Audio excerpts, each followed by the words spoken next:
Hello, today I'll be reading some more true stories off Reddit. This video is also sponsored, but more on that later. Enjoy.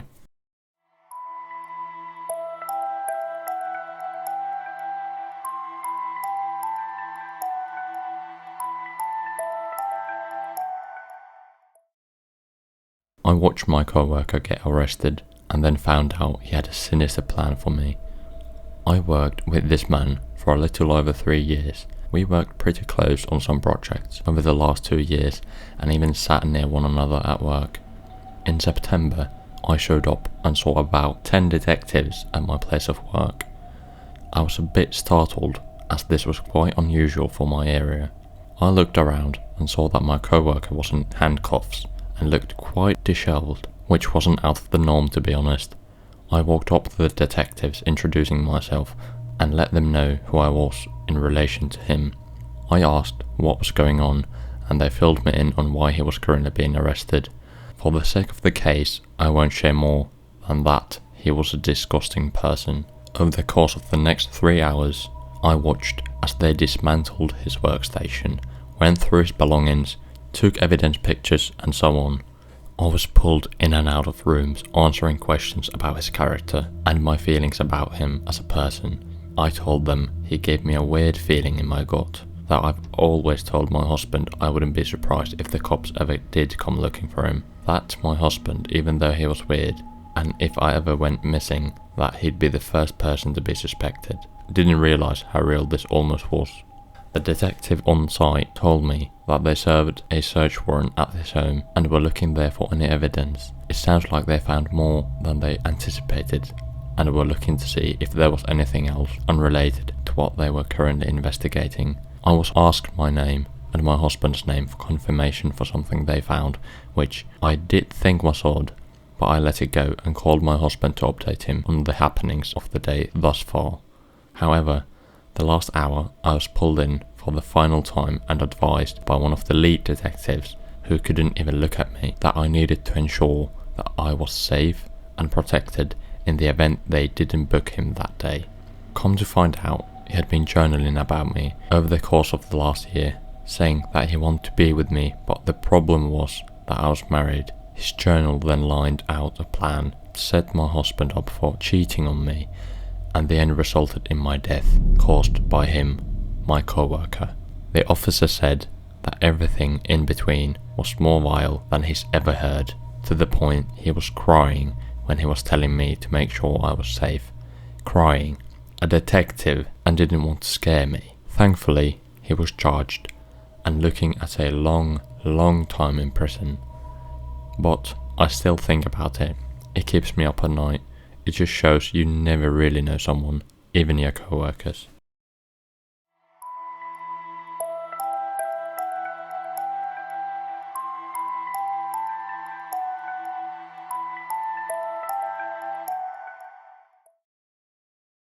Camping incident last year. So me and my best friend tried to go camping once a year. We have been doing this since we were 13 years old. Never really been truly scared or had anything weird happen until last year in the Blue Ridge Mountains. We showed up during peak season. The first night and space was very limited. We were losing light, so we set up camp on a spot on the side of the mountain that was an absolute wind tunnel. Morning came, so we went into town, drank beers and digged around until late afternoon. By the time we got back up to the mountains to switch our camping spot, we were losing light again, but managed to find a more remote spot. We get set up with our tents, get the fire going and start drinking again. Time goes by, it's probably 1 AM when we see a flashlight aimed at us, and then it starts walking away. We don't really think much of it and assume it's likely a park ranger coming to fuss at us about something, because who else walks up on you in a remote part of the mountains at 1 AM? I don't know about you, but ever since I started camping, I learned it's kind of an unspoken rule that you don't walk up on someone camping that late at night unless it's an emergency. Anyways, the person gets close enough and we realise it's just some guy, probably early 50s, in a shirt and basketball shorts, and his girl, 40s, who is avoiding eye contact with us. The man immediately forces a conversation about nothing, doesn't acknowledge the time or his girl. His eyes were darting all over the place while we were talking to him about dumb shit like what model or style of lantern we had and how cool it was. He was saying weird stuff like how he used to be a former law enforcement, completely out of context of the random conversation he engaged us in, when all of a sudden he pretends to land his flashlight on our tents and says, "Oh, that's where you guys are sleeping, huh? Cool setup." The way his eyes and flashlight are moving gives us both the feeling that he's trying to see how many of us were there and what we had on us or near us, because his eyes and flashlight kept scanning the ground around us. We were getting sized up. For what? I don't know. Once this guy sees everything around us, he kind of pauses for a minute, ends the conversation and walks off into the woods. Once his flashlight disappears, me and my friend look at each other, and without me saying anything, he looks at me and says, "We're packing our shit and getting out of here." So we did. This was the most unsettling thing I have ever had happen while camping. I think this guy was going to wait until we were asleep and come back. I just don't know for what, but I do know we were 100% getting sized up that night. Might not seem like much, but if you have ever had a moment with another human being who was sizing you up, you'll know what I'm talking about.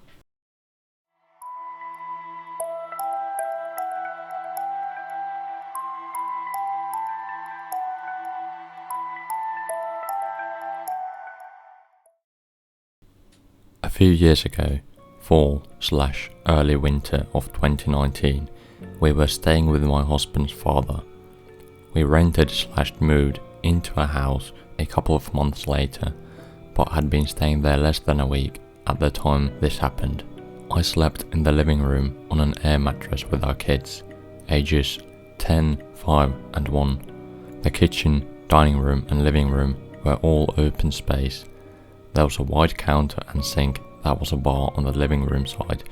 He never had stools or used it like that though. Always had a sofa pushed right up to it and had storage for dishes and whatever in the kitchen side. On each end of that counter there was about 4 or 5 feet of open space between it and the wall.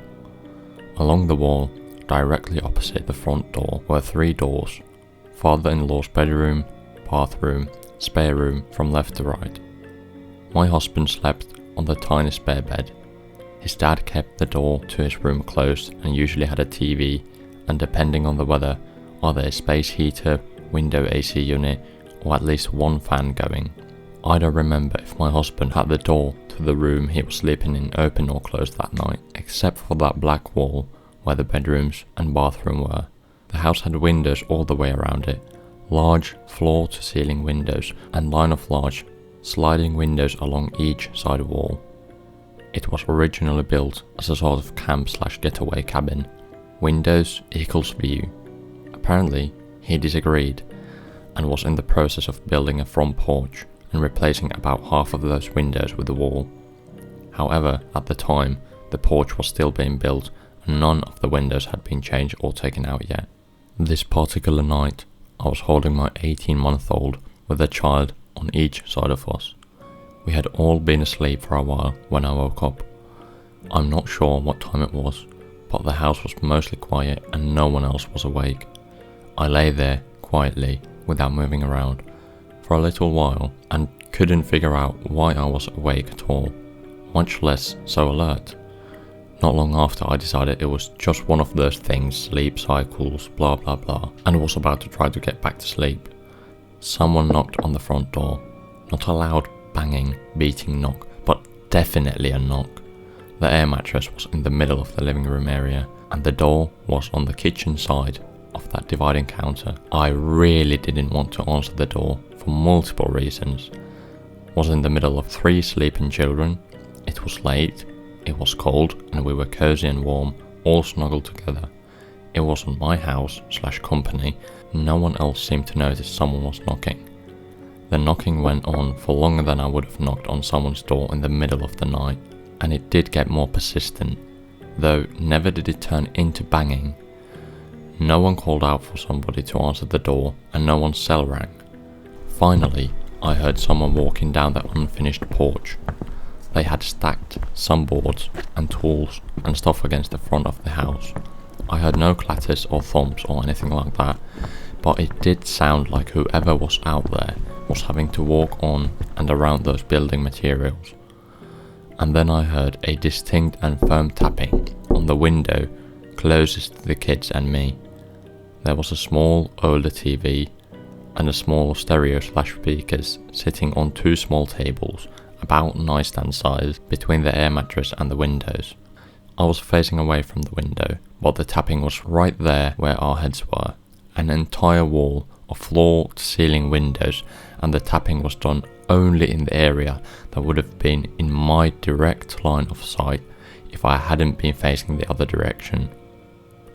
I don't think I took a single breath until it stopped and I heard footsteps walking away, and they walked across tin all the way to the end of the porch where the driveway was. Walking across sheets of tin makes a pretty distinct sound. I know exactly what it sounds like when someone walks on tin. What I did not realise until the next morning was that the only sheets of tin out there were already in place because they had finished putting it up as a roof over the porch before stopping for the evening, which meant that there were no sheets of tin stored against the wall/under the windows with those boards and tools and whatever else that was there. The only way for someone or something to have walked across those sheets of tin, which I am certain beyond the shadow of a doubt that I heard happening after hearing an unknown someone knock and tap for so long it became unsettling rather than annoying, would have been for them to chomp/swing up onto the top of the house/porch from an incomplete porch floor and then chomp back down at the end. It scares me in a way nothing else ever has, and it still does every single time I accidentally think about it.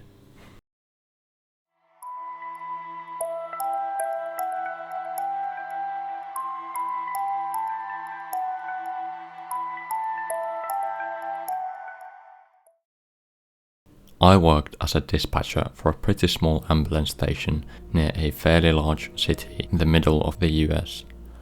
I don't know how specific I can be since this is a true story, and I'm going to tell one of the craziest stories I have from this job. We had a patient who we will call Susan. She was a dialysis patient, and one of the services we offered was to take very unwell or disabled patients to and from these dialysis appointments. She lived with her son, who we will call David. He was in his late 40s and his mother, Susan, in her late 70s or so. Every week, like clockwork, we would have a unit bring Susan to and from her dialysis treatment 3 times a week. Everyone knew her at the station because we had been doing this for quite some time with Susan. We were all familiar with her and her son, whether it was the crew seeing her in person and taking care of her, or speaking to her or her son on the phone frequently about their appointments as I had done. Everyone knew her. Naturally, when crews had bad news about her health, they would report back to keep everyone in the loop with how she was.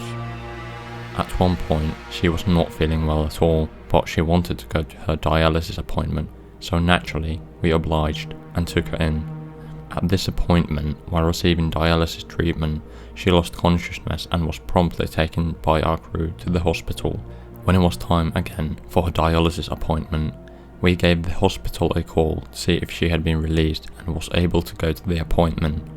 The hospital staff informed us that she would likely be released the following day and would be receiving that dialysis treatment in the hospital. Then the next treatment time rolled around and we called the hospital and we were told she had been released from their care the other day.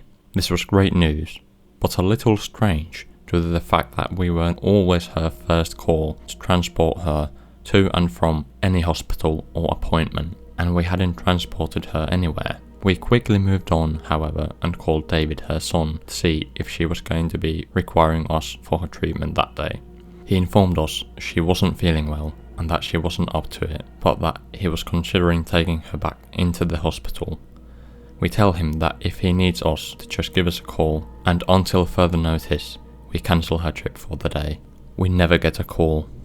Next appointment rolls around, and we call David again to ask if she will be going. He says she's sick and she's back in the hospital. Weird again, since we hadn't taken her, but doesn't seem that off considering her health had been deteriorating. Next appointment, same thing happens. We call David, his mum's in the hospital, we move on. Now, this is where things took a bit of a turn. When the next appointment came up, we had tried calling David to ask about his mother's status, but he never answered or returned our calls. So being that we had a contract with Susan and were to take her to these appointments unless told otherwise, we sent a crew to collect her for treatment. When the crew arrived at the scene, they knocked on the door to no response. They knocked again and were greeted by David smoking a cigarette, David seeming surprised. The crew said they were there to pick up Susan for her appointment. David responded stating that he had forgotten to call, but Susan was still in the hospital, not doing well. The crew gave their best wishes and David shut the door, but the crew felt like something was off. They immediately radioed to dispatch that something was wrong and they requested we call the hospital David said she was at to see if she was still there. The hospital had no record of her being there since we last knew, so we had the crew leave the scene and we called for a welfare check on Susan at her son's home. We heard nothing the rest of the day from police, David, Susan, or anyone else involved. The next morning, I came into work and the very first call I took began with, "This is Sheriff," with, "I'm calling to report back on the welfare check you asked us to perform yesterday." I was nervous as he sounded concerned and didn't really expect them to call us back with any news. He proceeded to let me know that upon arrival to the home they spoke with David, who was adamant his mother didn't feel well, but that she was home from the hospital. The police asked to just check on Susan to make sure she was alright and eventually David obliged, letting the police in. Once entering the home, they were met with a grim scene, though I imagine they smelled it first. They continued to explain that what the officers observed was the dead body of Susan, propped up on the couch, wrapped in blankets as if watching the television. But she had been dead for a while. They approximated around 2 weeks. When speaking to David, they found out that he had been changing her clothes regularly and watching TV with her. Obviously, he was suffering from some sort of mental issue and grief, but the thing was, he had never taken good care of her until she was dead. As I said in the beginning, this video is sponsored by Audible. They're still offering the 3 months for $1 each, but not for long. If you've thought about getting an audiobook service, this is the time to pull the trigger. It also massively helps me out. Thank you for listening. Bye.